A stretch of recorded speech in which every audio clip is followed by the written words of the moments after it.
మది దేనిని విడువక ఉన్నదది, చెబితే మాత్రం నమ్మొద్దు, నీ యోచనతో గ్రహించు. శక్తితో తనువును నడుపునది, జీవుల జీవిత జ్ఞానమది. పండిత పామర కర్మఫలం పొందే కష్ట సుఖమతడే. ఆయన నడతే అణుశక్తి, అణువుల కలయిక అది నీవు. తనలో నీవు, నీలోనతడు, ఇరువురిలో అంతరమేది. అతనిని మరచిన అల్పుడవు, అతనిని ఎరిగిన మహాత్ముడవు. అతడే నీవని ఎరిగినచో పూర్ణము జ్ఞానము ముక్తి అదే. పూర్ణము జ్ఞానము ముక్తి అదే. పూర్ణము జ్ఞానము ముక్తి అదే. గురువందనం. భ్రూమజ్ఞాన్ని మృదువుగా సృజించి, నా ప్రాణాన్ని ఎరిగించి, సంచిత కర్మలు తొలగించి, సహజ స్థితి నిరుంగ తురీయమిచ్చి, జీవధాతు కేంద్రమెరింగి తపస్సుతో పాపకర్మలు తొలగించు తుర్యాతీతమిచ్చి, యుక్తాయుక్త విచక్షణ తక్షణమే అమలు పరిచి, పంచేంద్రియములు నిగ్రహించు శాస్త్రము నేర్పి, దేహంలో ప్రాణాన్ని, ప్రాణంలో సత్యాన్ని జ్ఞానంతో ఎరుకపరిచి, సక్రమమైన నడతతో లోకంలో స్నేహాన్ని పెంపొందించే ప్రేమ మార్గాన్ని విసిదపరచి, క్రమపరచిన కాయకల్పము, సరిదిద్దిన కర్మయోగము, సులభతర వ్యాయామములు నేర్పించి, ఆలోచనలు ఆరోగ్యము తీర్చిదిద్ది అభివృద్ధి పరచిన గురువే వర్ధిల్లు, గురువే వర్ధిల్లు, గురువే వర్ధిల్లు. வாழ்க வைகம், வாழ்க வைகம், வாழ்க. నాటి శుద్ధి.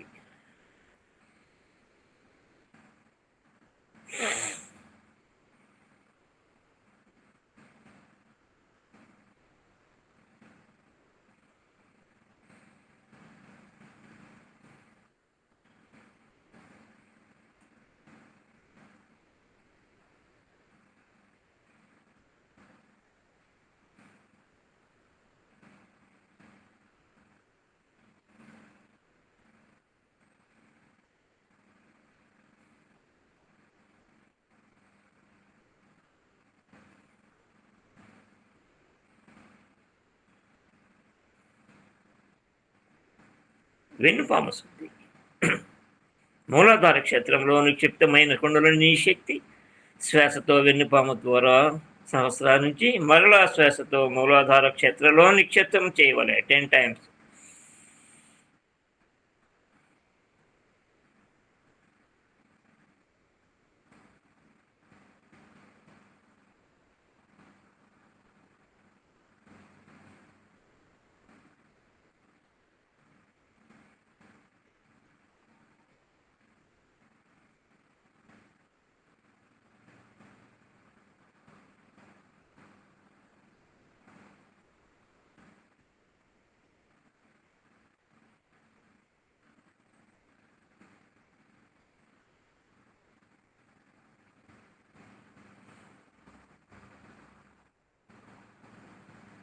తల్లికి నమస్కారం, తండ్రికి నమస్కారం, గురుదేవులు తత్వవేత్త వేదాద్రి మహర్షి గారికి నమస్కారం. తపస్సు అతీతం. స్థలశుద్ధి. మనం కూర్చున్న చోటు చుట్టూ పరిసరములు దైవ మహాశక్తితో నిండుచున్నది. మనం కూర్చున్న చోటు చుట్టూ పరిసరములు దైవ మహాశక్తితో నిండుచున్నది. మనం కూర్చున్న చోటు పరిసర ప్రాంతాలు దైవ మహాశక్తితో నిండుచున్నది.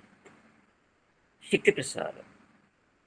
దైవ మహాశక్తి శరీరంలో, ప్రాణంలో అలలు అలలుగా ప్రసరిస్తున్నట్టు అనుభూతి చెందుతున్నాం. దైవ మహాశక్తి దేహంలో, ప్రాణంలో అలలు అలలుగా ప్రసరిస్తున్నట్టు అనుభూతి పొందుతున్నాం. దైవ మహాశక్తి శరీరంలో, ప్రాణంలో అలలు అలలుగా ప్రసరిస్తున్నట్టు అనుభూతి పొందుతున్నాం. రక్ష దైవ మహాశక్తి రేయింబవళ్ళు సర్వకాలమందు, సర్వ ప్రదేశములందు, సర్వ కార్యక్రమములందు తోడు నీడుగా, పూర్ణరక్షగా, మార్గదర్శిగా ఉండుగాక. తల్లికి నమస్కారం, తండ్రికి నమస్కారం, జ్ఞానపిత వేదాంత మహర్షి వారికి నమస్కారం. తపస్సు ప్రారంభం. ఆజ్ఞ.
తురీయం.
ద్వాదశాంగ.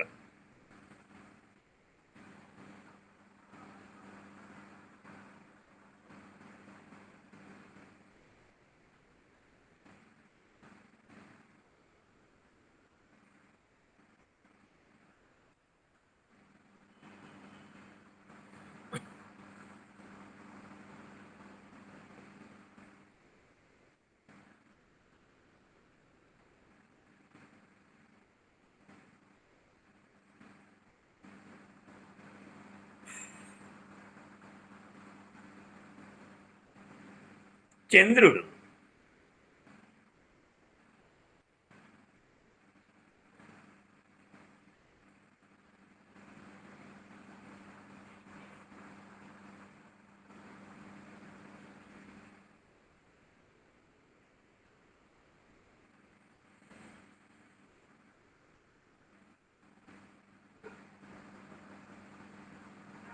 సూర్యుడు.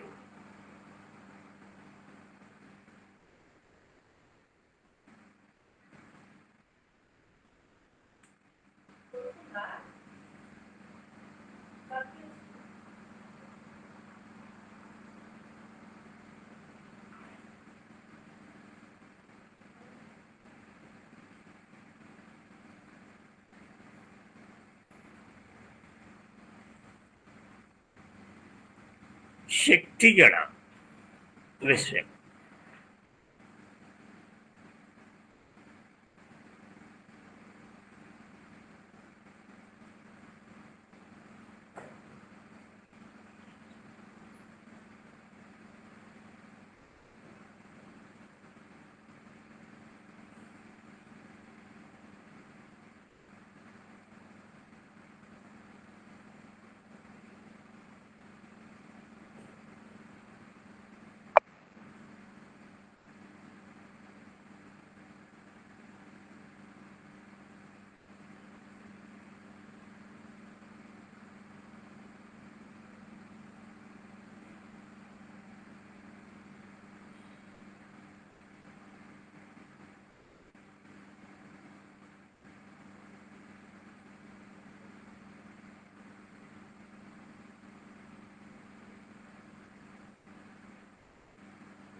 శివగణ.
కే అంటే నాదే.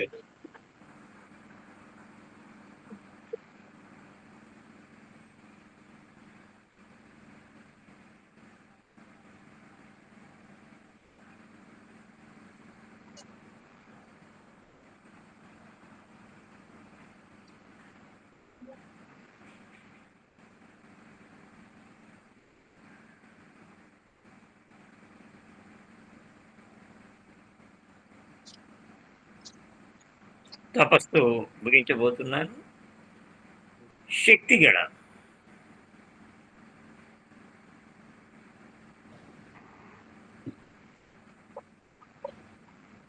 రాంబాబు కే అంటే నువ్వే అనుకుంటాను. మ్యూట్ లోకి వెళ్ళమ్మా. మ్యూట్ లోకి వెళ్ళాలి. కే ఎవరు? హలో హలో, నేను రాంబాబు. మ్యూట్ లో పెట్టాలి. మ్యూట్ లో ఉండాలి. నువ్వు మ్యూట్ లో లేవు. డిస్టర్బెన్స్ గా ఉంది. మ్యూట్ లో ఉంది అన్న, మ్యూట్ లో పెట్టాలట. మ్యూట్ లో పెట్టాలి.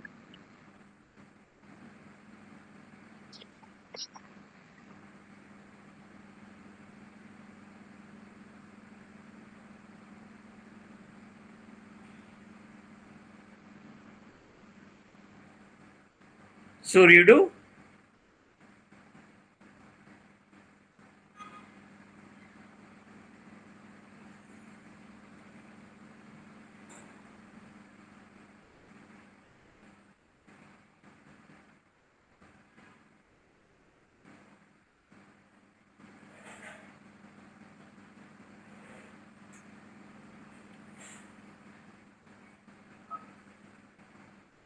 చంద్రుడు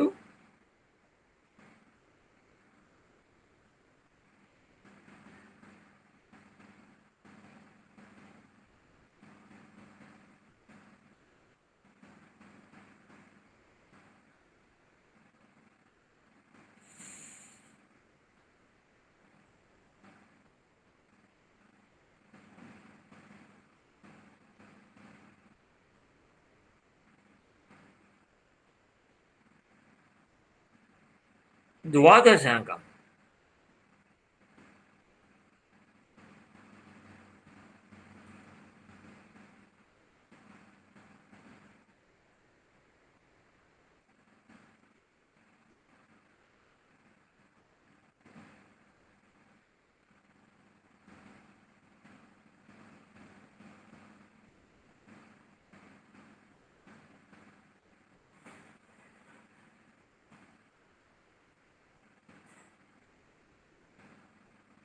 తురీయం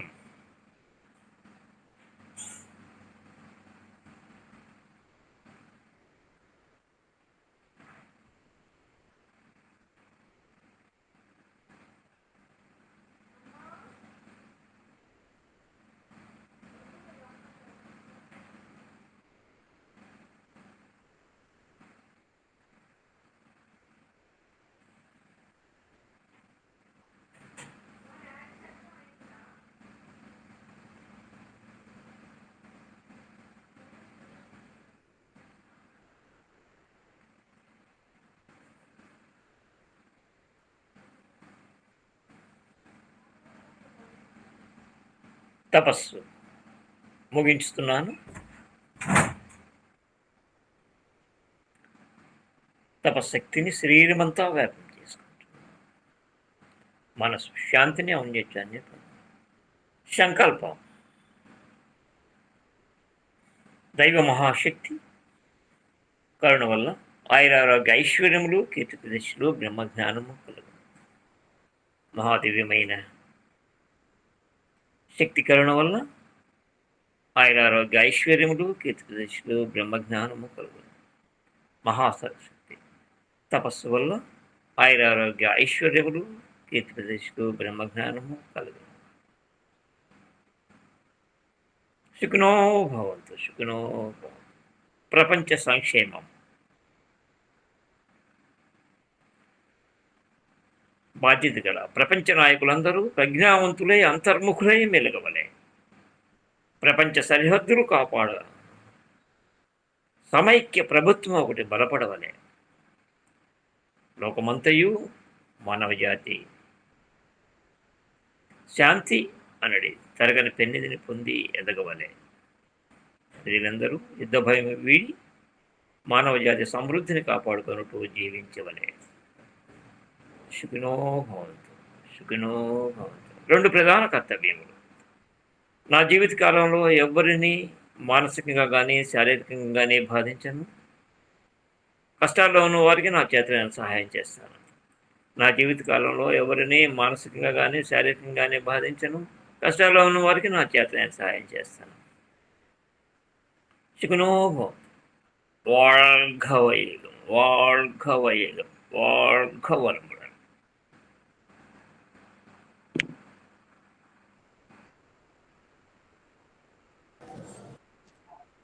సుఖినమవుతూ సాంబశివరావు గారు మీరు మ్యూట్లోకి వెళ్ళిపోండి. ఇప్పుడు మన సాంబశివరావు గారు తూర్యాతీత ధ్యానం చేశారు, చెప్పించారు. ఈ తూర్యాతీత ధ్యానం వల్ల మన కుండలిని పవరు, మన ఆత్మ అంటాం మనం దాన్ని, లేదా మనలో ఉన్నటువంటి దైవీ శక్తి నెమ్మదిగా మన వెన్నెముక ద్వారా ప్రయాణం చేసి పైకొచ్చి ఈ సహస్రార చక్రం దాటి ద్వాదశాంగం అని మన శరీరం చుట్టూ ఒక 12 అంగుళాల దూరంలో ఒక కాంతి పొర ఉంటుంది. దానిలో ప్రవేశించి అక్కడి నుంచి చంద్రుడి దగ్గరికి వెళ్ళి తర్వాత సూర్యమండలానికి వెళ్ళి శక్తి కళము అనే నక్షత్ర మండలానికి వెళ్ళి ఆ తర్వాత శుద్ధ పరబైలు లేదా బ్రహ్మము అనే భగవత్ శక్తి దగ్గరికి చేరుతుంది అనమాట. ఇది తూర్యాతీత మెడిటేషన్ అంటారు. దీనివల్ల మన ఆత్మ అనే మన ప్రాణశక్తి, పరమాత్మ అనే దివ్యమైన మహాశక్తి అనే బ్రహ్మాండంలో ఉన్న బ్రహ్మం దగ్గరికి చేరి ప్రయాణమే ఈ తూర్యాతీత ధ్యానము. దీన్ని ఈరోజు ఇంటర్నేషనల్ మెడిటేషన్ డే కాబట్టి ఈరోజు ప్రత్యేకం ఇచ్చేయమన్నారు. దీని తర్వాత మనని ప్రపంచానికి దీవెనలు ఇవ్వమన్నారు. యూజువల్గా మెడిటేషన్ తర్వాత, ఇప్పుడు సాంబశివరావు గారు చేయించిన మెడిటేషన్ తర్వాత దీవెనలు మన భర్తకి అంటే జీవిత భాగస్వామికి, తర్వాత మన పిల్లలకి, మన బంధువులకి, స్నేహితులకి, మనకు శత్రువులు ఏమైనా ఉంటే వాళ్ళకు కూడా, ఆ తర్వాత వేదాంత మహర్షి గారు ప్రవేశపెట్టే వేదాద్రయానికి వరుసగా ఒకదాని తర్వాత ఒకటి అందరికీ ఇస్తాం. కానీ ఈ రోజు ప్రత్యేకంగా ఏం చేయమన్నారంటే ప్రపంచంలో ఉన్నటువంటి మానవులందరికీ దీవెనలు ఇవ్వమన్నారు. బ్లెస్సింగ్స్ ప్రపంచంలో ఉన్న వాళ్ళందరికీ ఇవ్వాలన్నమాట. ఈ దీవెనలు ఇప్పుడు నేను చెప్తాను, ఒక 9 times నేను చెప్తాను, తర్వాత ఒక్కొక్కరుగా మీరు చెప్తారు. కానీ లోకా సమస్త సుఖినో భవంతు, సర్వే జన సుఖినో భవంతు. లోకా సమస్త సుఖినో భవంతు, సర్వే జన సుఖినో భవంతు. లోకా సమస్త సుఖినో భవంతు, సర్వే జన సుఖినో భవంతు. లోకా సమస్త సుఖినో భవంతు, సర్వే జన సుఖినో భవంతు. లోకా సమస్త సుఖినో భవంతు, సర్వే జన సుఖినో భవంతు. లోకా సమస్త సుఖినో భవంతు, సర్వే జన సుఖినో భవంతు. లోకా సమస్త సుఖినో భవంతు, సర్వే జన సుఖినో భవంతు. లోకా సమస్త సుఖినో భవంతు, సర్వే జన సుఖినో భవంతు. లోకా సమస్త సుఖినో భవంతు, సర్వే జన సుఖినో భవంతు. வாழ்க வையகம், வாழ்க வையகம், வாழ்க வளமுடன், வாழ்க வளமுடன். ఇది ప్రపంచ శాంతి కోసము, ప్రపంచ మంచి కోసము, ప్రపంచంలో ఉన్న మానవులందరికీ కూడా మంచి జరగాలనే ఉద్దేశంతో చేసిన ఇది. ఇప్పుడు జార్నల్లో క్లాస్కి ప్రవేశపెట్టినటువంటి వాళ్ళకి అందరికీ కూడా నేను వాళ్ళ పేర్లు ఒకటే చదువుతాను. మీరు వీలైనంత వరకు అన్మ్యూట్ చేసుకోండి. ఒక్కొక్కళ్ళే అన్మ్యూట్ చేసుకుని చెప్పాలి. ఒక 3 సార్లు చెప్పండి. లోకా సమస్త సుఖినో భవంతు, సర్వే జన సుఖినో భవంతు. ప్రపంచాన్ని దీవించినప్పుడు ప్రపంచంలో ఉన్న మనుషులందరిలో మనము, మన సంతానము, మన ఫ్యామిలీ అందరం ఇంక్లూడ్ అయి ఉంటాం. అందరికీ కూడా మంచి జరగాలి అనే ఉద్దేశంతో ఇస్తున్నా దీవెని. ఉమాదేవి గారు మీరు అన్మ్యూట్ చేసుకోండి. మీరు ఒక్కరే అన్మ్యూట్ చేసుకుని చెప్పండి. సర్వే జనా సుఖినో భవంతు, లోకా సమస్త సుఖినో భవంతు. సర్వే జనా సుఖినో భవంతు, లోకా సమస్త సుఖినో భవంతు. సర్వే జనా సుఖినో భవంతు, లోకా సమస్త సుఖినో భవంతు. வாழ்க வையகம், வாழ்க வையகம், வாழ்க వడముడలు. ఉమాదేవి గారు సుఖినో భవంతు. సాంబశివరావు గారు మీరు అన్మ్యూట్ చేసుకుని చెప్పండి. సర్వే జనా సుఖినో భవంతు, లోకా సమస్తాః సుఖినో భవంతు. లోకా సమస్తాః సుఖినో భవంతు, సర్వే జనా సుఖినో భవంతు. సర్వే జనా సుఖినో భవంతు, లోకా సమస్తాః సుఖినో భవంతు. வாழ்க வையகம், வாழ்க வையகம், வாழ்க வளமுடன். సుఖినో భవంతు సాంబశివరావు గారు. మీరు మ్యూట్లోకి వెళ్ళిపోండి. రామనాథ్ కురుగంట అంటే బేబీ అనుకుంటాను. బేబీ అన్మ్యూట్ చేసుకుని చెప్పగలవమ్మా? చెప్పు. లోకా సమస్త సుఖినో భవంతు, సర్వే జనా సుఖినో భవంతు. లోకా సమస్త సుఖినో భవంతు, సర్వే జనా సుఖినో భవంతు. లోకా సమస్త సుఖినో భవంతు, సర్వే జనా సుఖినో భవంతు. வாழ்க வேணும், வாழ்க வேணும், வாழ்க வேணும். సుఖినో భవంతు బేబీ. ఆ, ఆ తర్వాత నువ్వు మ్యూట్లోకి వెళ్ళిపోమ్మా. ఆ. సుఖినో భవంతు. ప్రమీల చెప్పండి. సుఖినో భవంతు లోకా సంస్థ చెప్తే చాలు, కొత్త వాళ్ళకి వాళ్ళకి వైద్యం చెప్పడం రాదు, చెప్పక్కర్లేదు. పాత వాళ్ళైతే అన్ని చెప్పగలుగుతారు. ప్రమీల చెప్పగండి.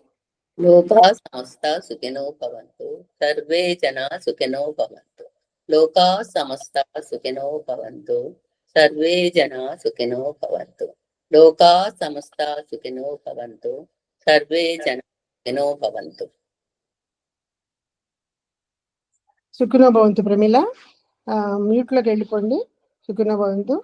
మంగవల్లి గారు.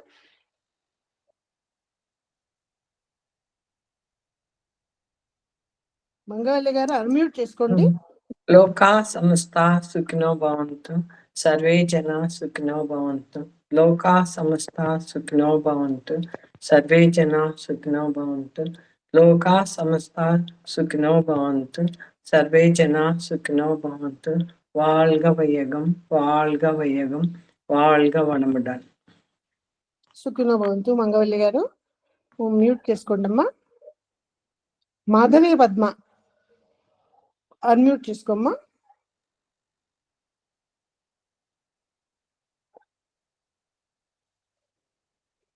లోకా సమస్తా సుఖినో భవంతు, సర్వే జనా సుఖినో భవంతు. లోకా సమస్తా సుఖినో భవంతు, సర్వే జనా సుఖినో భవంతు. లోకా సమస్తా సుఖినో భవంతు, సర్వే జనా సుఖినో భవంతు. வாழ்க வையகம், வாழ்க வையகம், வாழ்க வளமுடன். సుఖినో భవంతు పద్మ. సుఖినో భవంతు. కేవీఎస్ ప్రసాద్ అంటే రాంబాబు. రాంబాబు నీకు అన్మ్యూట్ చేసుకోవడం వస్తుందా? చూడు, చేతైతే అన్మ్యూట్ చేసుకుని చెప్పు, లేకపోతే చివరిలో ఉమని పిలు. చివరికి మళ్ళీ పిలుస్తాను, ఇంకోసారి మళ్ళీ చివరికి పిలుస్తాను. ఉమా అని పిలిచి అన్మ్యూట్ చేయించుకో. ప్రస్తుతానికి కోటేశ్వరమ్మ ఏ ఆరుమళ్ళ మేడం అన్మ్యూట్ చేసుకుని సుఖినో భవంతు చెప్పగలరా?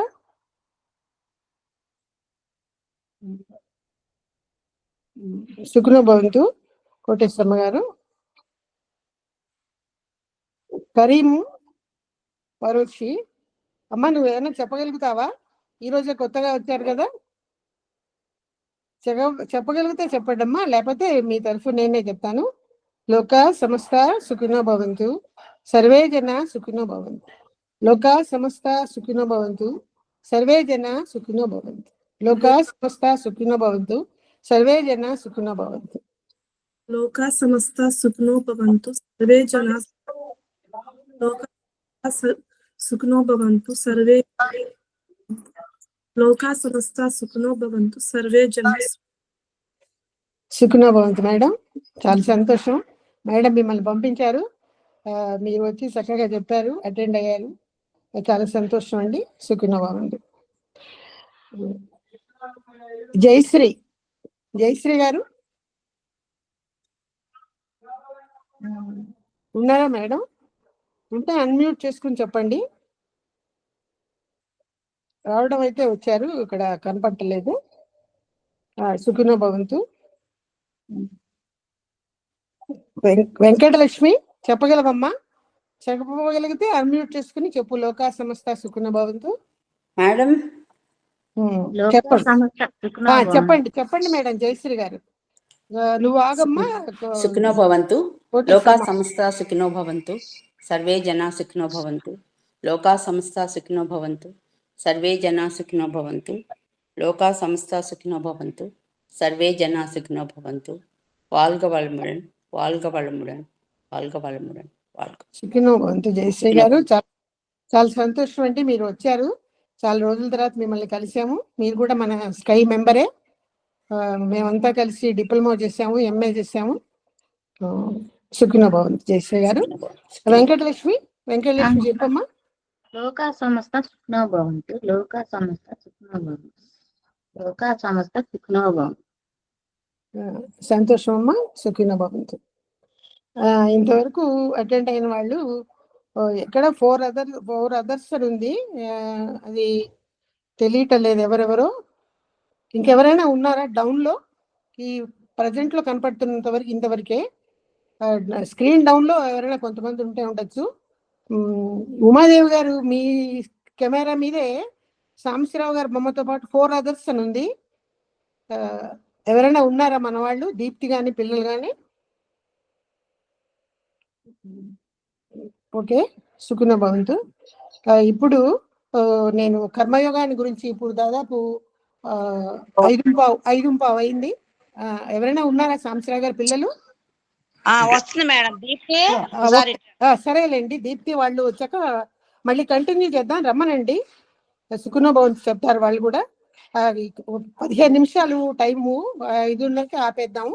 15 నిమిషాల టైంలో నేను కర్మయోగాన్ని గురించి కొద్దిగా చెప్తాను.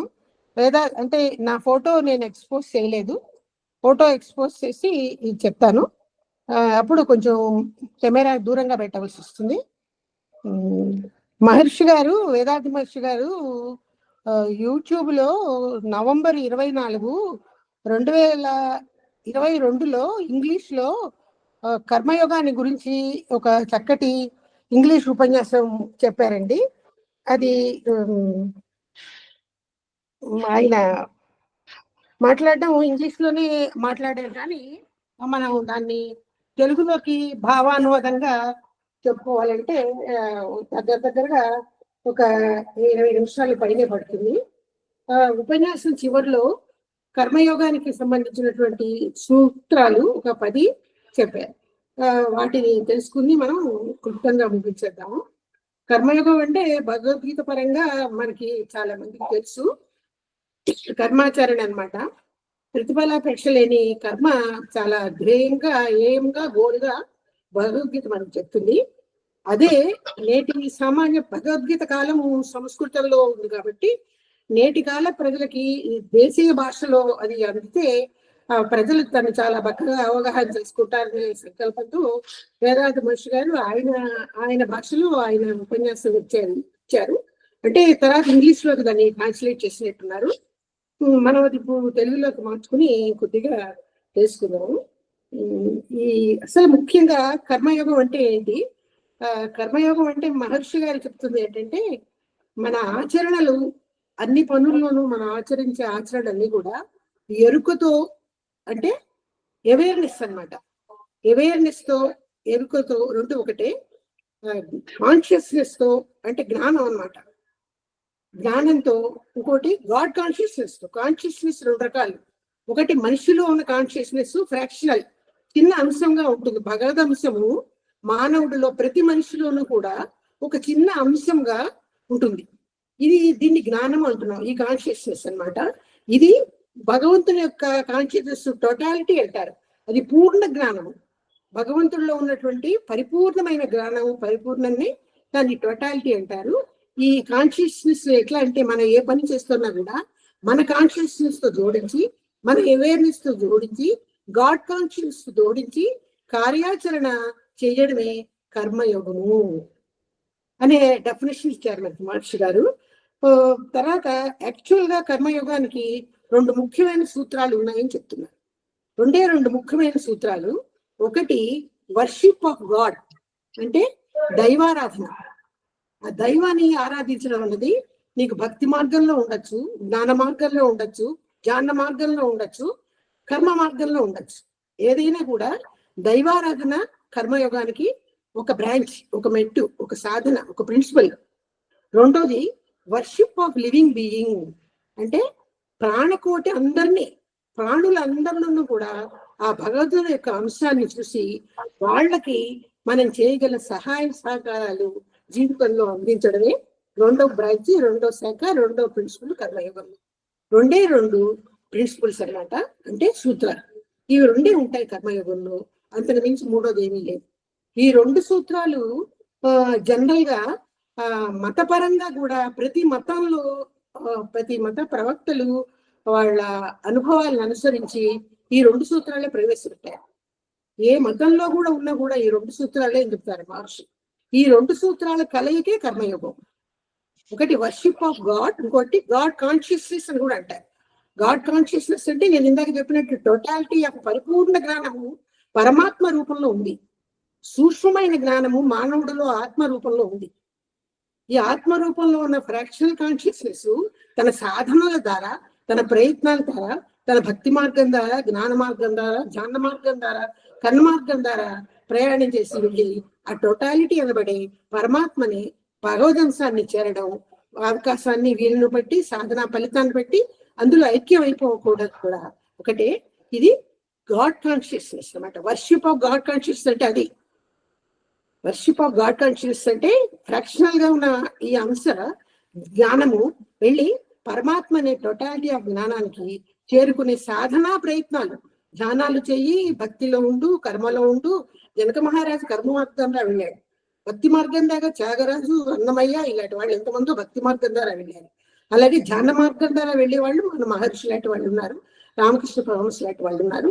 కర్మ మార్గం ద్వారా వెళ్ళిన వాళ్ళు, ధ్యాన మార్గం ద్వారా, భక్తి మార్గం ద్వారా వెళ్ళిన వాళ్ళు, సాధనా మార్గంలో వెళ్ళిన వాళ్ళు, ఏ రకంగా వెళ్ళినా కూడా ఈ ఫ్రాక్షనల్ కాన్షియస్నెస్ అనే భగవదంశము మన లోపల ఉండి, ఈ ఉన్నది వెళ్ళి తన సాధన వల్ల, తన ప్రయత్నం వల్ల, తన భక్తి మార్గంతో, తన కర్మ మార్గంతో వెళ్ళి ఆ టోటాలిటీ అనే పరిపూర్ణ జ్ఞానమైన పరిపూర్ణ భగవదంశంలో కలవడం కానీ, ఆయన దగ్గరికి చేరి దర్శనం చేసుకోవడం కానీ గాడ్ కాన్షియస్నెస్ వర్షిప్ అన్నమాట. వర్షిప్ అంటే పూజా విధానం, అది God consciousness. Worship of living being అనేది రెండో శాఖ. లివింగ్ బీయింగ్ అంటే ఈ ప్రపంచంలో సాధన రూపంలో మన చుట్టూ అనేక మంది ప్రజలు ఉన్నారు. ఈ ప్రజలందరూ ఎలా ఉన్నారు? సొసైటీ అంటారు. వీళ్ళు ఎలా ఉంటారు? కొంతమంది అన్ని రకాల జీవితంలో సౌకర్యాలు సమకూర్చుకుని ఉంటారు. కొంతమంది పేదలు ఉంటారు, కొంతమంది దీనులు ఉంటారు, కొంతమంది అంగవైకల్యం కలిగిన వాళ్ళు ఉంటారు, కొంతమంది అనాథలు ఉంటారు. లివింగ్ బీయింగ్ సర్వీస్ వర్షిప్ అంటే ఏంటి? వాళ్ళ పట్ల మనము ప్రేమ అనురాగాలు చూపుతూ వాళ్ళకి మనకు చేతనే సహాయ సహకారాలు చేయడం. ఎందుకు చేయాలి? మన నిత్య జీవితంలో మనము ప్రతిరోజు ఉదయం నుంచి సాయంత్రం వరకు చేస్తున్న ప్రతి పని, ప్రతి కార్యము కూడా సమాజంలో వ్యక్తుల యొక్క సహాయ సహకారాలు లేకుండా జరగటం లేదు. ఇప్పుడు ఈ పుస్తకం ఉంది, ఇది నేను ఉపయోగించుకుంటున్నాను. ఈ బుక్ తయారు చేసిన ఎవరు? వాళ్ళ సహాయంతోనే నేను పని చేయగలుగుతున్నాను.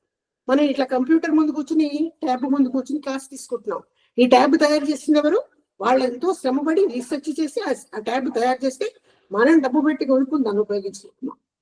ఇదే రకంగా మనం గుప్పడి అన్నం తింటున్నామంటే రైతులు పంట పండిస్తేనే తినగలుగుతున్నాం. మనం వస్త్రాలు ధరిస్తున్నామంటే నేతగాళ్ళు లేదా ఇప్పుడు మిషన్స్ ద్వారా ఆ మిషనరీలో వస్త్రాలు నేర్చినా కూడా ఆ మిషనరీలో ఎంతమంది వర్క్ చేస్తారు, ఎంతమంది వర్క్ చేస్తే ఆ పని పూర్తవుతుంది. ఆ వస్త్రాలు మనం ధరిస్తున్నాం. కాబట్టి ప్రతి చిన్న పని కూడా సమాజంలో మన చుట్టూ ఉన్న వ్యక్తి యొక్క సహాయ సహకారాలు మనకు అందందే మనం ఏ పని కూడా చేయలేము. అసలు జీవితం జరగదు. ఒంటరిగా ఏ మనిషి ఈ ప్రపంచంలో బతకలేము. అటువంటి వ్యక్తులకి మనం రుణపడి ఉండాలి. అది జూ అంటారు మహర్షి గారు. అప్పు అనమాట. ఆ అప్పు మనం ఎలా తీర్చాలి? ఈ రకంగా దీనులకి, పేదవాళ్ళకి, అనాథులకి, వృద్ధులకి సంపద ఉంటే బతకడం చేతకాని వాళ్ళు ఉంటారు, సంపద లేక జీవించడం చేతకాని వాళ్ళు ఉంటారు. ఈ రకంగా ఎవరికి ఎంతవరకు నీ చేతనంత మేరకు నువ్వు సహాయ సహకారాలు అందించగలవు దాన్ని చేయడం అన్నది నీ డ్యూటీ అన్నమాట, నీ బాధ్యత. నువ్వు అప్పు తీర్చుకోవడం అదే సర్వీస్ అన్నమాట. Service to society. Living beings service అంటే అదే worship to the living being. మానవలోనే నీకు భగవంతుడిని చూడమని. జీవారాధనే దైవారాధన అన్నారు పెద్దలు. ఒక జీవుడిలో దైవాన్ని చూసి వాళ్ళకి నువ్వు సహాయం చేయడమే.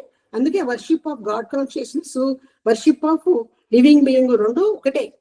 ఆ రెండు శాఖల్లోనే కర్మయోగం ఉంది. కర్మయోగంలోనే ఇవి కాక ఇంకో 10 ప్రిన్సిపల్స్ మనకి చెప్తున్నారనమాట. ఇంతవరకు కర్మయోగాల గురించి క్లుప్తంగా 2-3 మాటలు చెప్పుకున్నాము. ఈ లివింగ్ బీయింగ్ అంటే ఏంటంటే ప్రాణులు అన్నమాట. బతికున్న మనుషులందరూ, ఎక్కువగా మనుషులు, తర్వాత మిగతా ప్రాణులు కూడా. ఒక పిచ్చుక ఫ్యాన్ గాలికి తగిలి కింద పడిపోతే చిన్న పళ్ళల్లోకి దాన్ని తీసి కొంచెం వాటర్ చల్లి అది ప్రాణాన్ని నింపుకోవడానికి మనం చేస్తున్న సహాయము జీవసేవే, అది జీవారాధనే.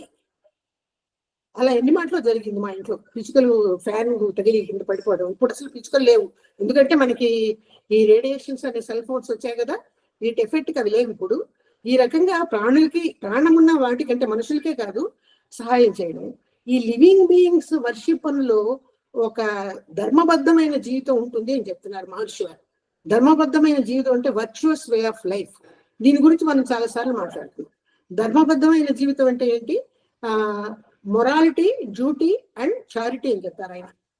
మొరాలిటీ అంటే నీతివంతంగా బతకడం, డ్యూటీ అంటే బాధ్యత, ఇప్పుడు మనం చెప్పుకున్నటువంటి అందరికి సహాయం చేయడం సొసైటీలో. చారిటీ అంటే నీ సంపాదనలో 1% పేదవాళ్ళకి కానీ అదే సొసైటీ సేవకు ఉపయోగించాలి. పేదవాళ్ళకి ఇస్తావో, లేదా ఎవరైనా పిల్లలు చదువుకోవడానికి ఇస్తావో, లేదా ఇంకొకళ్ళ వైద్య సౌకర్యాలకు ఇస్తావో అది నీ ఇష్టం. అది అవసరాన్ని బట్టి అర్హులైన వాళ్ళని చూసి 1% చేయడం చారిటీ అన్నమాట, అంటే దాన గుణం. మొరాలిటీ అంటే నీతి. ఈ నీతి అనేది ధర్మబద్ధమైన జీవితంలో ఉందన్నమాట. లివింగ్ బీయింగ్స్ సర్వీస్ లో వస్తుంది. అది ప్రాణులకి చేసే సేవలో ఈ 3 భాగాలు వస్తాయి. ఈ మానసికంగా కానీ, శారీరకంగా కానీ, ఆలోచనలతో కానీ, ఇప్పుడు కానీ, భవిష్యత్తులో కానీ ఎప్పుడు ఎవరిని ఎక్కడ నువ్వు కానీ నీ పక్కనున్న పరాయి వాళ్ళని కానీ బాధించకూడదు, హింసించకూడదు, ద్వేషించకూడదు. అది నీతి. దాన్నే మొరాలిటీ అన్నారు మహర్షి గారు, వేదాంత మహర్షి గారు. ఇది పాటించాలి మనం జీవితంలో. ఇదే కర్మయోగంలో ఒక సూత్రం. కర్మయోగంలో ఒక ముఖ్యమైన సూత్రం ఇది. 2వ సూత్రం ఇది ఇందాక చెప్పుకున్న దాంట్లో. డ్యూటీ అంటే బాధ్యత, అది కూడా మనం ఆల్రెడీ చెప్పుకున్నాం. ఈ సొసైటీ వాళ్ళ సహాయ సహకారాలు లేనిది మనం ఏం బతకటలేదు. ఒక కంచంలో అన్నం పెట్టుకు తింటున్నామంటే ఆ కంచం ఎవరు తయారు చేశారు? ఒక ప్లేట్ తీసుకుని ఒక స్పూన్తో వడ్డించుకుంటున్నామంటే ఆ స్పూన్ ఎవరు తయారు చేశారు? వాళ్ళ స్పూన్స్ తయారు చేసి వాళ్ళు లేకపోతే మనం దేంతో తింటాం? ప్రతి చిన్నది కూడా సొసైటీలో సమాజం మనకు అందిస్తుంది. మనం తిరిగి వాళ్ళ రుణం తీర్చుకోకపోయినా కూడా సొసైటీ నుంచి మనకు సహాయం అందుతూనే ఉంటుంది. అటు నుంచి మనకు సహాయం అందుతూనే ఉంటుంది మనం బతకాలంటే. కాబట్టి మనం మన జూని, మన అప్పుని తీర్చుకోమని చెప్పడం అనేది బాధ్యత అన్నమాట. అది ఈ బాధ్యత అదే డ్యూటీ అని చెప్పారు. తర్వాత చారిటీ అంటే చెప్పుకున్నాము, దాన గుణం అనమాట. 1% మన ఆదాయంలో ఎంత ఉంటే అంతే కొంచెం దానానికి అర్హుల్ని చూసి దానం చేయడానికి, దానాన్ని ఉపయోగించాలి. ఈ 3 కలిపి వర్చువస్ వే ఆఫ్ లైఫ్, ధర్మబద్ధమైన జీవితం. అదే worship of living being. Worship of living being లో ఈ పాయింట్ వస్తుంది అనమాట. అంతవరకు చెప్పుకుందాం. ఇంకా పెద్దదే ఆయన ఉపన్యాసం, అదంతా ఇప్పుడు మనం చెప్పుకోలేము. ఈ చివరిలో ఉన్నటువంటి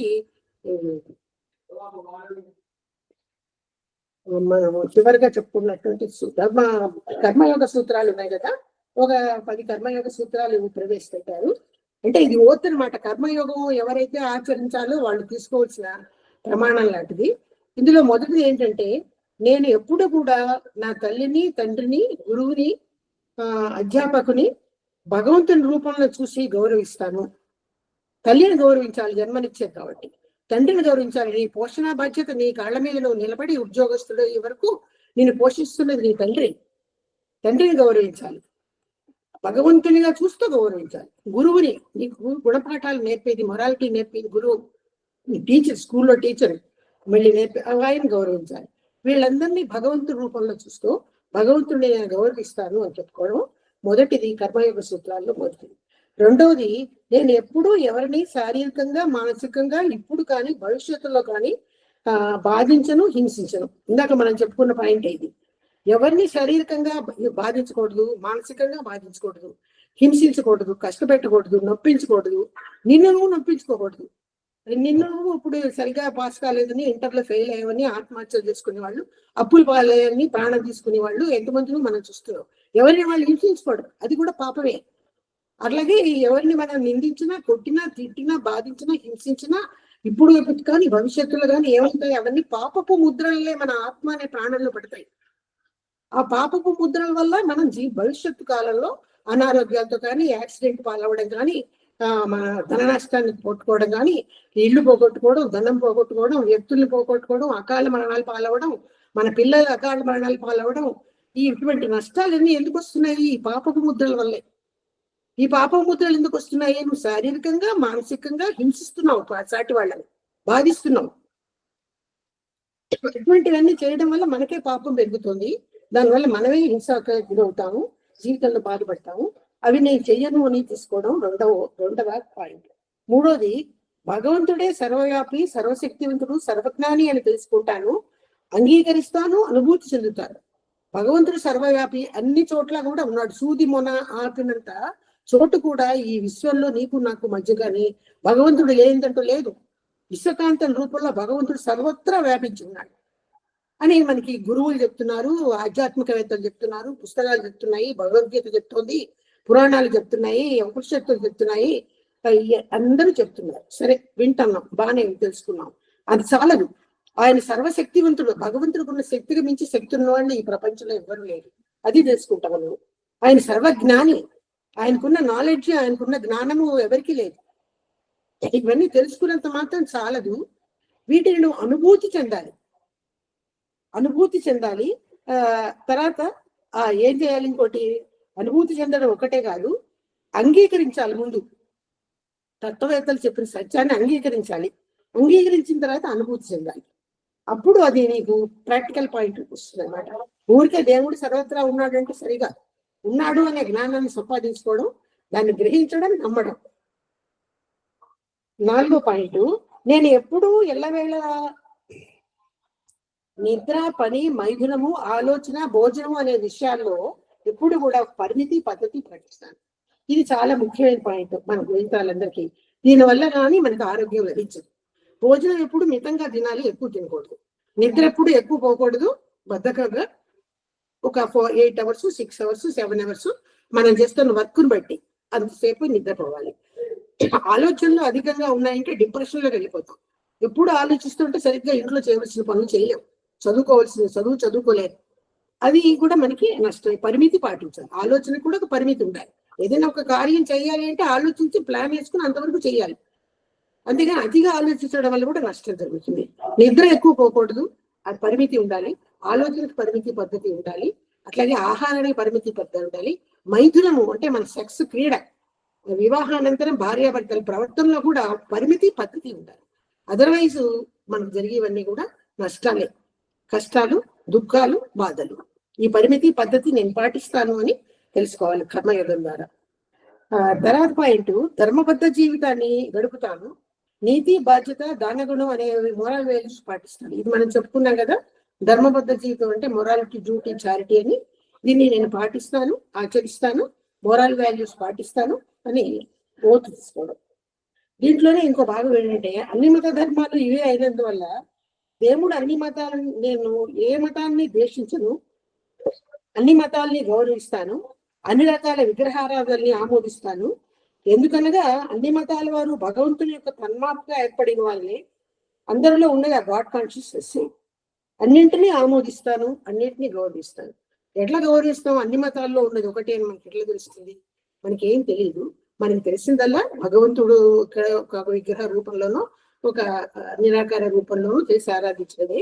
ఇక్కడ ఈ సత్యాన్ని తెలుసుకోవాలంటే మనం ఏం చేయాలంటే, మనం ఇందాక చెప్పుకున్నట్టుగా ప్రతి వ్యక్తిలోనూ కూడా కాన్షియస్నెస్ పడే జ్ఞానము భగవంతుడి నుంచి తన్మార్పుగా, భగవంతుడే తనకు తాను మారి ఆయనలో ఉన్న అఖండమైన జ్ఞానాన్ని చిన్న అంశంగా ఆత్మరూపంలో మనలో నింపాడు. ప్రతి వ్యక్తిలోనూ అది ఉంది.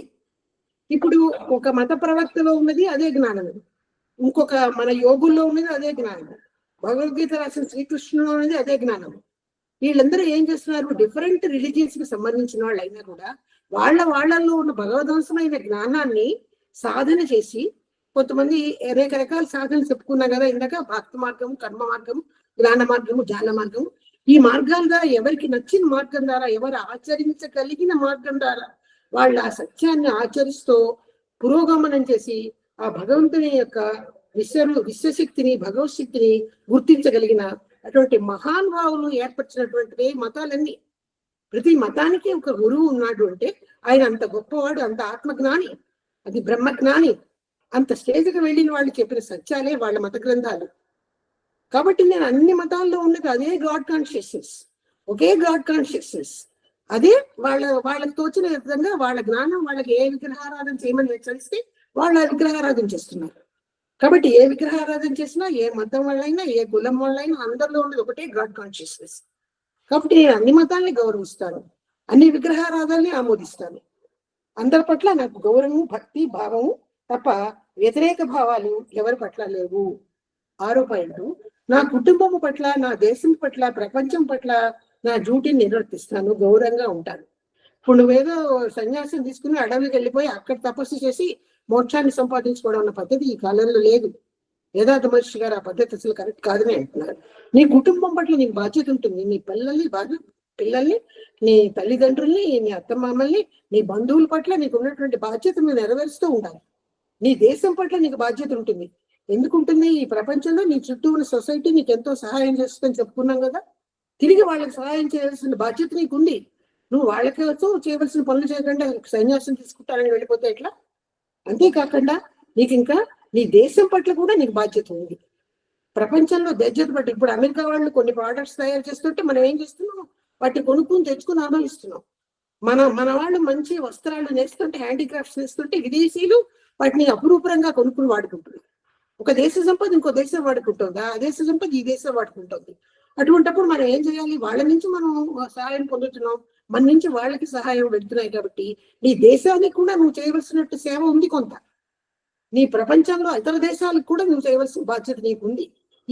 ఈ బాధ్యతలు 3 నువ్వు చెయ్యాలి, నిర్వర్తించాలి. వాటిల్లో ఉంటూనే నువ్వు ఆత్మజ్ఞానాన్ని సంపాదించుకునే ప్రయత్నం చేయాలి అని చెప్పడం అనమాట. నా కుటుంబం పట్ల, దేశం పట్ల, ప్రపంచం పట్ల నా డ్యూటీని నిర్వర్తిస్తాను అని ఒక ప్రామిస్ చేసుకోవడం. 7వ పాయింట్, ప్రకృతికి విరుద్ధంగా ఎవరైనా ప్రవర్తిస్తే వాళ్ళని నేను తప్పు పట్టను. అంటే ఎవరో కొన్ని తప్పులు చేస్తారు, వాళ్ళు తెలిసి చేస్తారు, తెలియక చేస్తారు.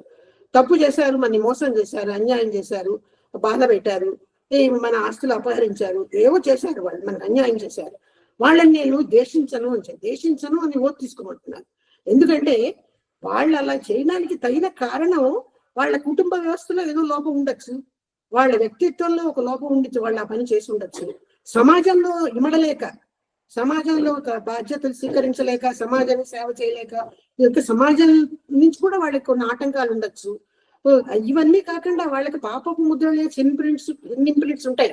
పరిణామ క్రమంలో మన సంచిత కర్మల రూపంలో తల్లిదండ్రుల నుంచి తెచ్చుకున్న పాపపు ముద్రలు ఉంటాయి, పశుపక్షు జాలాల నుంచి తెచ్చుకున్న కూడా ఉంటాయి. వాటి స్వభావం పాము కాటులా కొంతమంది మనుషులు కాటేస్తూ ఉంటారు. ఆ పాముకు సంబంధించినటువంటి సిన్ ఇంప్రింట్ మానవుడి వరకు పరిణామ క్రమంలో వచ్చేది. కొంతమంది హత్యలు చేస్తూ ఉంటారు.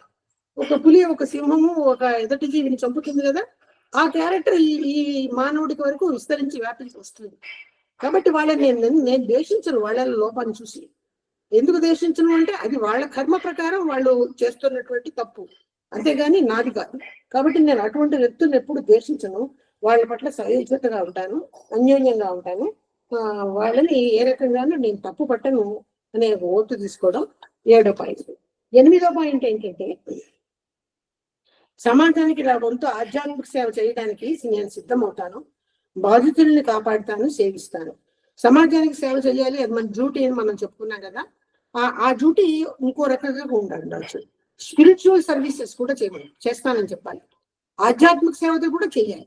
ఆధ్యాత్మిక సేవలు ఉంటే ఇట్లాగే వేదాంత మహర్షి గారి సందేశాలు కానీ, రమణ మహర్షి గారి సందేశాలు కానీ, భగవద్గీతలో ఉన్న భక్తి మార్గం కానీ మనకి చేతనంత వరకు ఆ స్పిరిచువల్ సర్వీస్ ఎదుటి వాళ్ళు నేర్చుకోవడానికి, ఇటు పిల్లలకి, పెద్దలకి, సమాజంలో ఇతర వ్యక్తులకి ఆ ధర్మ సూక్ష్మాలు వాళ్ళకి వీలైనంత వరకు అందించడమే ఆధ్యాత్మిక సేవ అనమాట. ఆ సేవ నేను చేస్తాను. ఎవరైనా కష్టాల్లో ఉంటే వాళ్ళని ఆదుకుంటానని చెప్తున్నాను. 8వ పాయింట్, నేను ఎప్పుడు స్త్రీలను గౌరవిస్తాను. ఎందుకంటే వారే ఈ సర్వ సృష్టికి, మానవాళికి కారకులు. భగవంతుడు స్త్రీని నిశ్చయాత్మ మానవుడికి జన్మనిచ్చే తల్లిగా తీర్చిదిద్దాడు. స్త్రీని ఎందుకు గౌరవించాలి అంటే, ఈ ప్రపంచంలో ఉన్న మనుషులు అందరూ కూడా స్త్రీ గర్భం నుంచి బయటకు వచ్చి జన్మ తీసుకున్న వాళ్ళే.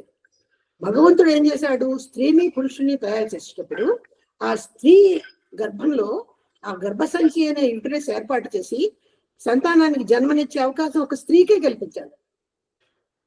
ఈ కోట్లలో ఉన్న మానవులు అందరూ కూడా స్త్రీ గర్భం నుంచి జన్మించిన వాళ్ళే. కాబట్టి నేను ఎప్పుడు కూడా స్త్రీని గౌరవిస్తాను అని ఆవిడ్ని తల్లిగా ఎప్పుడు నేను భావిస్తాను, గౌరవిస్తాను. 9వ పాయింట్, నా సంపాదనలో ఎప్పుడు 1% పేదలకి, దీనులకి, అన్నార్థులకి దానం చేయడానికి నేను సిద్ధంగా ఉంటాను. ఇది కూడా మనం ఆల్రెడీ చెప్పుకున్న పాయింటే. మొరాలిటీ, డ్యూటీ, చారిటీలో చెప్పుకున్నాం కదా, ఆ చారిటీ అన్నమాట. 1% అయినా ఎవరికైనా దానం చేయాలి. ఈ దానం చేసే గుణము ఇవి మనం అన్ని రిలీజియన్స్ లో కూడా చూస్తూ ఉంటాం. చక్కగా ఫాలో అవ్వాలి, కానీ అన్ని మార్గాల్లోనూ కూడా ఈ 1% ఉన్నది చక్కగా ఉంది. చివరి పాయింట్ ఏంటంటే, నేను ఎప్పుడు నా జీవితంలో చివరి రోజు వరకు ధ్యానాలు, యోగా, ఇంట్రాస్పెక్షన్ చేస్తాను. ఈ 3 వేదాంత మహర్షి గారు ప్రవేశపెట్టారు. ఈ ధ్యానాలు అనేవి అనాది కాలంలో ఎప్పటి నుంచో ఉన్నాయి. వ్యాసుడు, వశిష్ఠుడు కాలంలో కూడా తపస్సులు ఉన్నాయి, అప్పటి నుంచి ఉన్నాయి ధ్యానాలు. కానీ ఇప్పటి దేశకాలమాన పరిస్థితులు ప్రజలకు అనుకూలంగా ఉండేటప్పుడు ఇప్పటి తత్వవేత్తలు, మహర్షులు మనకు అందిస్తున్నారు. అప్పటి నుంచి ఉన్నవే ఇప్పుడు కూడా మనం అందుకుంటున్నాం అనమాట. అటువంటి ధ్యానాలు నేను చేస్తాను. యోగా చేస్తాను, అంటే ఫిజికల్ ఎక్సర్సైజ్. శరీరం ఆరోగ్యంగా ఉండడం కోసం నేనేం చేస్తాను, బాడీకి కావాల్సినటువంటి యోగా ఎక్సర్సైజ్లు చేస్తాను. శరీరం ఆరోగ్యంగా ఉంటేనే కదా నువ్వు ధ్యానాలు చేయగలుగుతావు. ఎలా చేస్తావు, లేకపోతే చేయలేవు కదా. అట్లా అదనమాట. తర్వాత ఇంట్రాస్పెక్షన్ అని ఇంకో సబ్జెక్ట్ మహర్షి గారు ఇచ్చారు. అదేంటంటే ఆత్మ పరిశీలన. మనలో లోపాలు ఉంటాయి, తప్పకుండా అందరిలో ఉంటాయి. కోరికలు, కోపము, ఆలోచనలు, చింతలు అని 4 రకాల బాధలు మనకు ఉంటాయి. వీటన్నిటిని తొలగించుకుని కోరికలను అదుపులో పెట్టుకోవడానికి మనలో ఉన్న లోపాలని మనమే సరిదిద్దుకుని తిరిగి ఆ చెడు ప్రవర్తన జోలికి మన మనసు, మన ఆలోచన, మన ప్రవర్తన వెళ్ళకుండా మనం ఎలా కాపాడుకోవాలి, మనం ఎలా రక్షించుకోవాలి అనే చాప్టరే ఇంట్రాస్పెక్షన్. దాన్ని ఆత్మ పరిశీలన అంటారు. ఈ ఆత్మ పరిశీలన, యోగా అనే ఫిజికల్ ఎక్సర్సైజ్, ధ్యానాలు నేను నా జీవితంలో అంత్యకాలం వరకు మానకుండా చేస్తాను అనే చివరి ప్రామిస్ తీసుకోవాలి. ఎందుకు చేస్తాను? ఇది నా వెల్ఫేర్ కోసమే, నా మంచి కోసమే, నాకు ఆత్మజ్ఞానం కలగడానికే, నాకే పర్ఫెక్షన్ రావాలి, నాకే పరిపూర్ణత రావాలి, నా కోసమే నేను ఈ 3 ఆచరిస్తాను అనే ప్రామిస్ తీసుకోమన్నారు. ఇంతవరకు ఈ 10 సూత్రాలు ఇందులో ప్రవేశపెట్టారు. ఈ 10 కాక బేసిక్ గా ఇందాక మనం చెప్పుకునే worship of God consciousness and worship of living being 2 ముఖ్యమైన సూత్రాలు మహర్షి గారు ప్రత్యేకంగా చెప్తున్నారు. ఇవన్నీ కూడా కర్మయోగం అన్నమాట. ఎవరైతే ఈ కర్మయోగాన్ని ఆచరించగలరో వాళ్ళు ఈ మత భేదాలు, కుల భేదాలు, సాంఘిక భేదాలు లేకుండా అందరూ కలిసిపోతారు. అలా కలిసిపోవడం అనేది వరల్డ్ రిలీజియన్, అది ప్రపంచ మతము. ఈ ప్రపంచ మతం అనేది కర్మయోగాన్ని ఆచరిస్తుంటే చాలా తక్కువ కాలంలో భవిష్యత్తులో అది తప్పకుండా ఆచరణలోకి వస్తుంది. ఇన్ని మతాలు లేవు, ఇన్ని జాతులు లేవు, అందరం ఒకటే. అందరము ఒక భగవంతుని కాన్షియస్నెస్ ఒక అంశంగా జన్మించిన వాళ్ళవి. వాళ్ళు వీళ్ళు తేడా లేదు.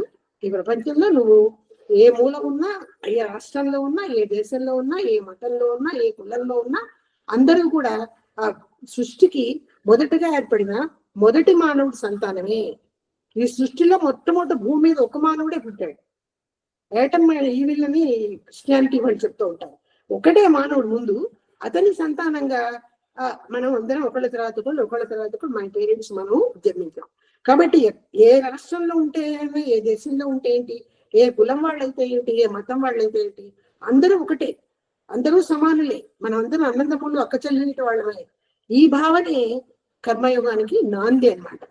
ఈ భావన ఎప్పుడైతే అందరిలో వస్తుందో, కర్మయోగం వల్లనే ఇది కలుగుతుంది, వస్తుందో అప్పుడే అన్ని మతాలు కలిసిపోయి ప్రపంచ మతము, వరల్డ్ రిలీజియన్ అనే ఒకే ఒక రిలీజియన్ వస్తుంది. అది చాలా కొద్ది కాలంలోనే వస్తుంది. ఈ మార్పు దేశంలో వస్తుంది అని మహర్షి గారు తను ఆశిస్తూ మనందరినీ సుఖినో భవంతు అని దీవిస్తూ తన ఉపన్యాసాన్ని ముగించారు. సుఖినో భవంతు. ఈరోజు ఇంతవరకు తెలుసుకుని క్లాస్ ముగించేద్దాం. సరిగ్గా 1 గంట పట్టింది క్లాసు. మెడిటేషన్ ఒక 6 గంటలు చేసాము. దీవెనలు ఎక్కువసేపు చేయలేదు. ప్రపంచవ్యాప్తంగా సత్సంగం ఒక 20 నిమిషాలు మాట్లాడుకున్నాం. మొత్తం 1 గంట కార్యక్రమం జరిగింది. సుఖినో భవంతు. ఇక రికార్డింగ్ ఆపేస్తాను. ఓకే మేడం, సుఖినో భవంతు. ఎవరైనా మీ అభిప్రాయాన్ని చెప్పాలంటే 1 నిమిషం చెప్పేసేయండి, క్లోజ్ చేసేద్దాం. జరిగిన క్లాస్ పట్ల కానీ ఈరోజు ఇంటర్నేషనల్ మెడిటేషన్ సందర్భంగా మనం తీసుకున్న దాన్ని బట్టి కానీ మీ అభిప్రాయం ఏమైనా చెప్పాలంటే చెప్పండి, లేకపోతే సుఖినో భవంతోని. క్లాస్ చాలా బాగుంది మేడం, బాగా చెప్పారు, బాగా జరిగింది క్లాస్. సుఖినో భవంతు. సుఖినో భవంతు. సుఖినో భవంతు. ఉంటానంటే ఇంకెవరైనా చెప్తారా?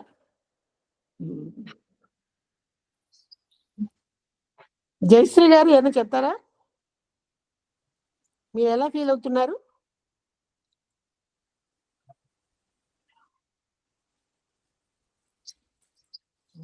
సరే మేడం, స్టాప్ రికార్డింగ్. అంటే మీరు ఎవరైనా ఒకళ్ళు మాట్లాడితే మీ బొమ్మ కెమెరాకి ఎక్స్పోజ్ అవుతుంది.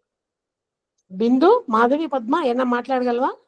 మ్యామ్ చెప్పండి చెప్పండి అమ్మా. కరీం గురించి చెప్పారు కదా, వర్షిప్ ఆఫ్ లివింగ్, దేవుణ్ణి ఆరాధించేది కాన్షియస్నెస్ అని చెప్పారు కదా. అవును. అది ఎన్ని ఒక 4 విధాలుగా ఉంటాయని చెప్పారు కదా మ్యామ్. అది ఒక్కసారి అంటే కాన్షియస్నెస్ అన్నదా?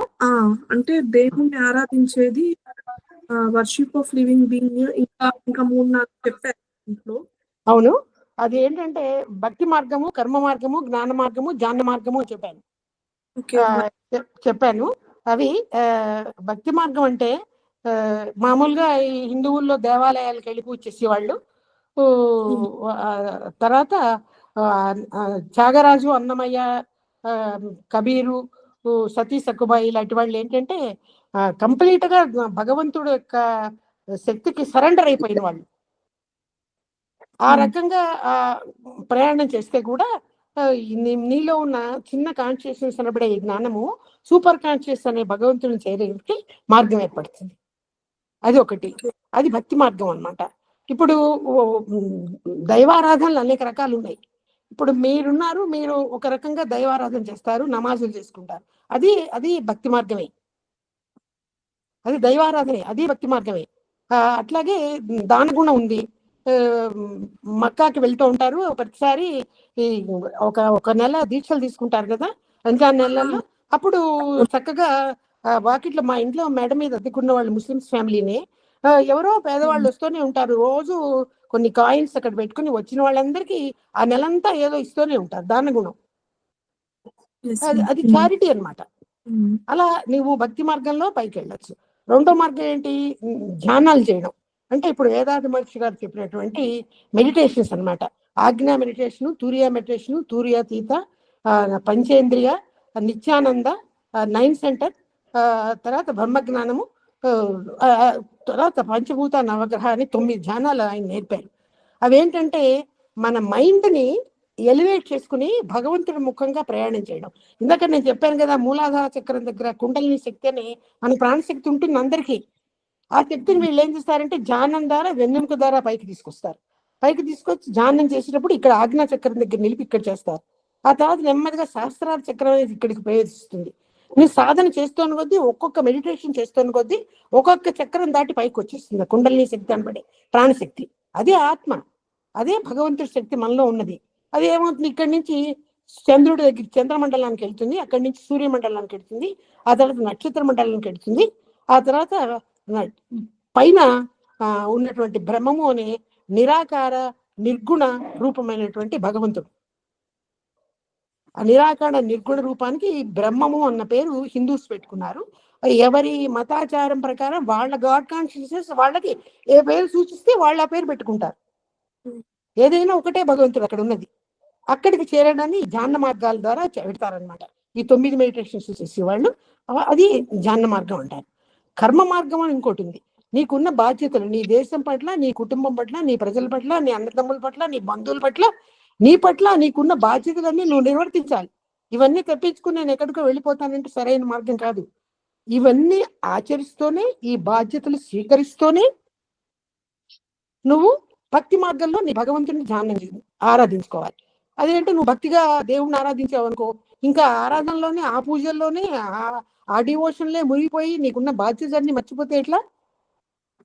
ఆ పూజా కార్యక్రమాల్లో, ఆ దేవాలయాలకు వెళ్ళడంలో, వాళ్ళకి హారతులు ఇవ్వడంలో, దైవానికి హారతులు ఇవ్వడంలో, ఆ విగ్రహాలకు అలంకారాలు చేయడంలో, దానిలో మునిగిపోయి బాధ్యతలు విస్మరిస్తే అది సరైన పద్ధతి కాదు. నీ కర్మలను నిర్వర్తించాలి, అది కర్మ మార్గం. కర్మ మార్గంలో నీ కర్మలను నిర్వర్తిస్తూ నీకు నచ్చిన ఆరాధన నువ్వు చేసుకో, అది కర్మ మార్గం. జనక మహారాజుని దీనికి ఉదాహరణగా చెప్తారు. పోతే 4వది జ్ఞాన మార్గం. ఇప్పుడు వివేకానంద స్వామి లాంటి వాళ్ళు ఉన్నారు. ఆయన ఏంటంటే భారతదేశంలో ఉన్న సనాతన సాంప్రదాయాన్ని దేశ విదేశాల్లో పంచారు వెళ్ళి. చాలా ఉత్తమమైన సాంప్రదాయం భారతదేశంలో సాంప్రదాయం. ఈ ఆధ్యాత్మిక శక్తి, ఈ సాంప్రదాయం అన్నది అలా ఈ సనాతన సాంప్రదాయం అంటే మన వేదాల్లో, ఉపనిషత్తుల్లో, భగవద్గీతలో, పంచసూత్రాల్లో, శంకరాచార్యులు రాసినటువంటి ఎన్నో పుస్తకాలు ఉన్నాయి. వీటన్నింటిలో ఉన్నటువంటి జ్ఞానాన్ని, ఈ జ్ఞానాన్ని అంతా క్రోడీకరించి ఔపాసన బట్టి ఈ సత్యాన్ని తీసుకెళ్లి విదేశీయులకి అందరికి పంచారు. ఆయన గొప్ప జ్ఞానయోగి వివేకానంద స్వామి.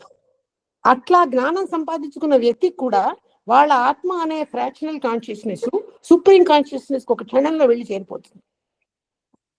కాబట్టి జ్ఞాన మార్గము, ధ్యాన మార్గము, భక్తి మార్గము, కర్మ మార్గము, ఏ మార్గంలో అయినా కూడా ఫ్రాక్షనల్ కాన్షియస్నెస్ అనబడే ఈ భగవత్ శక్తి మనలోది టోటల్ కాన్షియస్ అనే సుప్రీం భగవత్ శక్తికి చేరడమే మానవుడి జీవితం యొక్క గమ్యం. నువ్వు ఏ మతంలో ఉన్నా, ఏ కులంలో ఉన్నా, మానవ జీవిత గమ్యం ఆ భగవత్ శక్తికి చేరడమే. నీకు తెలిసి తెలియక ప్రతి వ్యక్తిలోని ఆత్మ అటు వెళ్ళడానికే ప్రయత్నం చేస్తూ ఉంటుంది. ప్రతి వాళ్ళు ఏ మార్గమకాలైనా వెళ్ళచ్చు.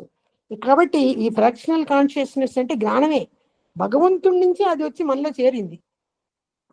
భగవంతుడే తనకు తానుగా తన్మార్పు చెందాడు. తన్మార్పు సిద్ధాంతం అని ఒక చిన్న ఇది ఉంది మహర్షి గారిది. అది మన క్లాసుల్లో చాలా మాటలు మేము రిపీట్ చేసాం.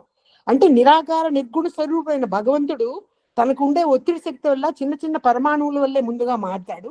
ఈ పరమాణువులన్నీ కూడా ఒకదాంతో ఒకటి గుంపుగా కలిసి భగవంతుడు భగవస్థితి, నిరాకార నిర్గుణ భగవస్థితికి ఉన్న ఒత్తిడి వల్ల గుంపుగా చేరి పంచభూతాలలో ఏర్పడి, ఆ పంచభూతాల యొక్క విభిన్న కలయిక వల్లే ఈ ప్రపంచంలో, విశ్వంలో నీరు, అగ్ని, భూమి, కొండలు, మనుషులు, మానవులు, కోతులు, పశువులు ఇవన్నీ కూడా పంచభూతాలు కలయికాయి.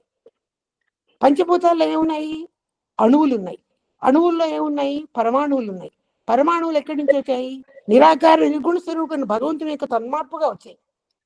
కాబట్టి ప్రతి మానవుడు కూడా భగవత్ స్వరూపుడే. అతనిలో ఉన్నదే ఆత్మ రూపంలో ఉన్నటువంటి ఆ చిన్న పరమాణువే. ఆ పరమాణువు భగవంతుడి నుంచే మనందరికీ లభించింది. ఈ సత్యాన్ని తెలుసుకోవడమే బ్రహ్మజ్ఞానాన్ని తెలుసుకోవడం. ఇది వేదాంత మహర్షి గారు అందించారు. వేదాంత మహర్షి కాదు, అన్ని చోట్ల, అన్ని మత గ్రంథాల్లో, అన్ని మత ప్రవక్తల్లో, అన్ని చోట్ల కూడా ఉన్నవి ఇవే సత్యాలు. కానీ ఇక్కడ జరిగింది ఏంటంటే, ఈ కర్మయోగంలో మహర్షి గారు మనకు చెప్తూ ఉంటారు, ధైర్యం చేసి మాట్లాడతారు. అది ఏంటంటే, ఈ సూక్ష్మాలు ఉంటాయి, గాస్పెల్స్ ఉంటాయి చూసారా. జీసస్ క్రైస్ట్ చెప్పిన గాస్పెల్ ఉంటుంది, మహమ్మద్ ప్రవక్త చెప్పిన గాస్పెల్ ఉంటుంది, మా రమణ మహర్షి వాళ్ళు లాంటి వాళ్ళు చెప్పిన గాస్పెల్ ఉంది, రామకృష్ణ పరమహంస గారు చెప్పిన గాస్పెల్ ఉంది. ఇవన్నీ పరమ సత్యాలు. వాళ్ళు భగవంతుని దర్శించి భగవంతుని తెలుసుకుని ఆ సత్యాలు మనకు చెప్పారు. ఈ చెప్పినవన్నీ ఏం చేశారు? మత గ్రంథాలలో రాశారు. వాళ్ళ భక్తులు, వాళ్ళ డివోటీస్ వాటిని గ్రంథాలల్లో రాశారు. చెప్పినప్పుడు వాళ్ళ గ్రంథాలు లేవు. ఆ మహానుభావులు, బ్రహ్మజ్ఞానం సంపాదించిన మహానుభావులకి వాళ్ళ దగ్గర అప్పుడు గ్రంథాలు లేవు, అసలు లిపే లేదు అప్పుడు రాయడానికి. తర్వాత వాళ్ళ భక్తులు, వాళ్ళ అనునాయకులు, వాళ్ళని అనుసరిస్తున్న వాళ్ళు వాళ్ళ గాస్పెల్స్ ని ఆ గ్రంథాల రూపంలో రాశారు. మొదట్లో అవి పరమ సత్యాలు, వాటిల్లో అంతా భగవదంశమే ఉంది. వాళ్ళు ఏ భగవత్ శక్తిని దర్శించారో అదే చెప్పారు, అదే రాశారు. తర్వాత తరతరాలు యుగాలు గడుస్తుంటే ఏమైందంటే, ఈ ఆధ్యాత్మిక శక్తి అంటే ఏమిటి అని సరిగ్గా అవగాహన చేసుకోలేని కొంతమంది అమాయకులు ఈ గ్రంథాల్లో ఉన్న సత్యాల్ని మరుగున పడేసి కొన్ని కాల్పిత గాథలు, కొన్ని అసందర్భపు స్టోరీస్, ఫిక్షనల్ స్టోరీస్ అంటారు వేదాంత మహర్షి గారు వాటిని. ఆ కాల్పిత గాథలు వాటిల్లో ప్రవేశపెట్టారు. అది వాళ్ళు తెలిసి తెలియక చేశారు. దానివల్ల ఏమైనాయి? ఉత్తమ గ్రంథాల్లో ఉన్న సత్యాలన్నీ మరుగున పడిపోయినాయి, కంటామినేట్ అయిపోయినాయి. ఆ సత్యాన్ని ఇప్పుడు అట్లాంటి వాళ్ళు మనకి ఏదైనా బోధ చేశారనుకోండి, అది మనకి సరిగ్గా అవగాహన అవ్వదు, అర్థం చేసుకోలేం, మనం కూడా పాడైపోతాం. ఆర్జన్లో అవన్నీ ఉత్తమ గ్రంథాలే, చాలా ఉత్తమమైన వ్యక్తులు బ్రహ్మజ్ఞానాలు మనకు అందించినవే. అవి అలా కంటామినేట్ అయ్యాయి. కాబట్టి ఇప్పుడు నేటి సొసైటీలో ఉన్న పిల్లలకి, ఇప్పుడు పెరుగుతున్న వాళ్ళకి ఎడ్యుకేషనల్ కరికులంలో, విద్యా రంగంలో ఈ కర్మయోగంలో ఉన్న ధర్మ సూక్ష్మాలు ప్రవేశపెట్టాలంటారు మహర్షి గారు. వాళ్ళని చిన్నప్పటి నుంచి తర్ఫీదు చేయాలి. వాళ్ళు యుక్త వయసు వచ్చి యూత్ అయిన తర్వాత, ప్రపంచానికి భావి పౌరులు అయిన తర్వాత వాళ్ళ వల్ల దేశం బాగుపడుతుంది తప్పిస్తే, పిల్లల్ని అలా గాలికి వదిలేస్తే వాళ్ళదేముంది, వాళ్ళు చెడు సావాసాలు చేసి డ్రగ్ ఎడిక్ట్ అయిన వాళ్ళు, మానభంగాలు చేసేవాళ్ళు, దుర్మార్గాలు ప్రవర్తించే వాళ్ళు, హత్యలు చేసేవాళ్ళు, అబద్ధాలు ఆడేవాళ్ళు, ఇలాంటి వాళ్ళు తయారవుతున్నారు. వీళ్ళందరూ ఆ మొరాలిటీ, డ్యూటీ, చారిటీ అనే కర్మయోగం యొక్క సూత్రాలు తెలియకే. కాబట్టి మహర్షి గారు ఇక్కడ మనకి ఇస్తున్న సలహా ఏంటంటే, కర్మయోగం చివరిలో మీరు ఎంతో చక్కగా ఎడ్యుకేషనల్ కరికులంలో, అంటే విద్యా రంగంలో పిల్లల దశలోనే ఇవన్నీ మీరు ప్రవేశపెట్టి వాళ్ళని మోరల్ వాల్యూస్ తెలిసేటట్టు తయారు చేయాలి. వాళ్ళు యుక్త వయసు వచ్చేసరికి మంచి ధార్మికులు అవుతారు. వాళ్ళ వల్ల సొసైటీ బాగుపడుతుంది, ప్రపంచం బాగుపడుతుంది, అత్యాచారాలు ఉండవు. ఇటువంటి భావి సమాజం తప్పకుండా రావాలి అంటే ఎడ్యుకేషనల్ కరికులంలో అది ప్రవేశపెట్టమని చెప్తున్నారు ఆయన. సుఖినభవంతు. సరేనమ్మా, మీరు అడిగిన దానికి ఎంతవరకు జవాబు చెప్పానో నాకు తెలియదు. స్టాప్ రికార్డింగ్ అని కొట్టేస్తున్నాను, ఆపేద్దాం. కొంతమంది వెళ్ళిపోయారు కూడా, వాళ్ళ పనులు వాళ్ళకి ఉంటాయి కదా. సుఖినభవంతు. సరే ప్రమీల, ఉంటాను. జయశ్రీ గారు ఏం మాట్లాడలేదు ఏంటి మేడం చెప్పమంటే? సాంబశివరావు గారు కూడా బాగా చెప్పారు. సాంబశివరావు గారు బాగా చెప్పారు. సుఖినభవంతు. అంటే ఈ రోజు మనం ప్రపంచానికి దీవెనలు ఇస్తున్నాం కాబట్టి సాంబశివరావు గారికి దీవెనలు ఇవ్వలేదు. మామూలుగా అయితే చక్కటి మెడిటేషన్ చెప్పినందుకు సాంబశివరావు గారు సుఖినభవంతు. ఓకే మేడం, ఉంటాను.